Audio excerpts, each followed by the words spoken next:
জুলাই আগস্টে মানবতাবিরোধী অপরাধে শেখ হাসিনার বিরুদ্ধে আজ সূচনা বক্তব্য ও সাক্ষ্য নেওয়া শুরু হবে। এটি প্রথম মামলা যার বিচারের আনুষ্ঠানিকতা শুরু হতে যাচ্ছে, যদিও আসামির অনুপস্থিতিতেই চলবে বিচার কাজ। এদিকে এখন পর্যন্ত পুনর্গঠিত আন্তর্জাতিক অপরাধ ট্রাইব্যুনালে অভিযোগ জমা পড়েছে ৫ শতাধিক।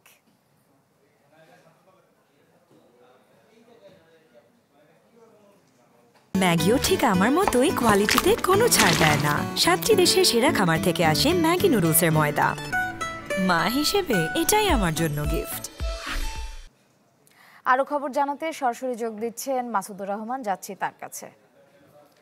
মাসুদ, আপনার কাছে সবশেষ কি তথ্য আছে?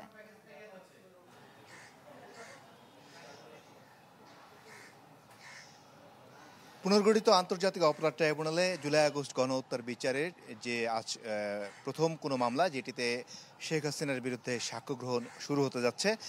আজকের দিনে তাৎপর্যপূর্ণ বিষয় সেটি হচ্ছে যে গতদিনে চৌধুরী আবদুল্লাহ আল মামুনকে আসামি হিসেবে ট্রাইব্যুনাল হাজির করা হয়েছিল, কিন্তু আজকে চৌধুরী আবদুল্লাহ আল মামুনকে একেবারেই উইদাউট এনি ভেস্ট এবং তাকে হাত করা ছাড়াই আজকে ট্রাইব্যুনালে আনা হয়েছে এবং তিনি যে রাজসাক্ষী হয়েছেন, তার যে অ্যাপ্রুভার তিনি যে হয়েছেন, সেটি আজকে তাকে দেখেই বোঝা যাচ্ছে যে তিনি রাজসাক্ষীর মর্যাদা পাচ্ছেন।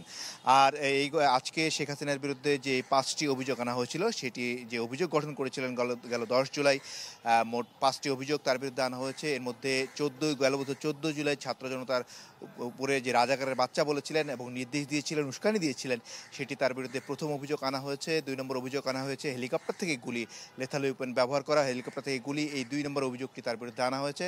সেখানে বিরুদ্ধে 3 নম্বর অভিযোগ আনা হয়েছে রংপুরের আবু সাইদ, যেটি জুলাই আন্দোলনের যিনি হত্যাকাণ্ডের প্রতীক হয়ে আছেন, সেই আবু সাইদ হত্যার অভিযোগটি তার বিরুদ্ধে 3 নম্বর অভিযোগ আনা হয়েছে। 4 নম্বর অভিযোগ আনা হয়েছে চাংখারপুলে আনাস সহ যে 6 জন হত্যা হয়েছিল 5 আগস্ট দুপুরের পর, সেই 4 নম্বর অভিযোগটি শেখ হাসিনার বিরুদ্ধে আনা হয়েছে। 5 নম্বর অভিযোগটি আনা হয়েছে আসলে মরদেহ 6 জনের মরদেহ পোড়ানোর বিষয়টি 5 নম্বর অভিযোগ আনা হয়েছে এবং এগুলোর অভিযোগের সারমর্ম করা হয়েছে এভাবে যে শেখ হাসিনার নির্দেশে এবং পরিকল্পনায় এগুলো হয়েছে এবং এগুলোতে তিনি যেভাবে নির্দেশ দিয়েছিলেন তৎকালীন স্বরাষ্ট্রমন্ত্রীকে এবং স্বরাষ্ট্রমন্ত্রী যে নির্দেশ দিয়েছিলেন তৎকালীন আইজিপি চৌধুরী মামুনকে, সেগুলো তিনি মাঠ পর্যায়ে তৎকালীন ডিএমপি কমিশনার এবং ঢাকা রেঞ্জের ডিআইজি সহ সারা দেশের পুলিশ বাহিনীকে তিনি যেগুলো বাস্তবায়নের জন্য বলেছিলেন, সেগুলো 5টি অভিযোগ তার বিরুদ্ধে আনা হয়েছে। তো সকাল 11টায় বসবে ট্রাইব্যুনাল। আজকে প্রথম কোনো সাক্ষী, 2 জন সাক্ষী এরই মধ্যে এসছেন।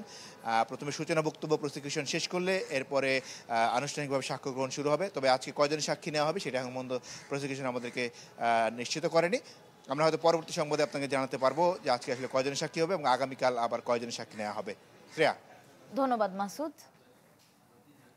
আমাদের সাথে এতক্ষণ যুক্ত ছিলেন মাসুদুর রহমান।